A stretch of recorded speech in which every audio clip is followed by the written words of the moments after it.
Welcome to today's edition of ISM's Quick Tips podcast series. I'm Jackie Yamada, a consultant with Independent School Management. Thank you for joining me today as I discuss the importance of accuracy and timeliness in SEVIS, Student Exchange Visitor System, reporting. It should be noted that the content of this video is for informational purposes only and should not be relied upon as legal advice.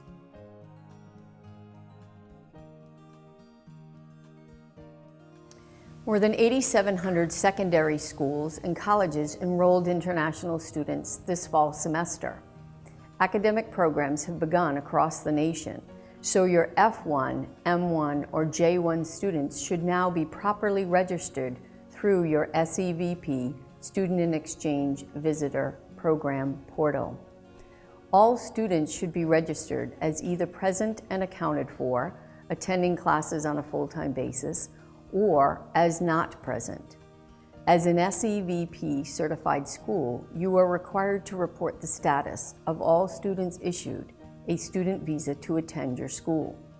Students who are delayed or never arrived for the start of your program must be reported as such, and again in a timely and accurate manner, by the PDSO, Principal Designated School Official, or DSO, Designated School Official, at your school.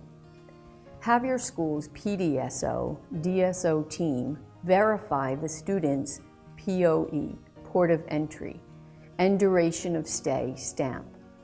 Making a scanned color copy of the visa and POE stamp for the student's record is advisable. That way you have documentation on hand and readied electronically in the event an RFE, request for evidence, is issued by SEVP. Students are informed it is their responsibility to maintain status of their student visa, and checking in with the school PDSO, DSO team is critical to registration. Make certain your students know who the designated officials are at your school.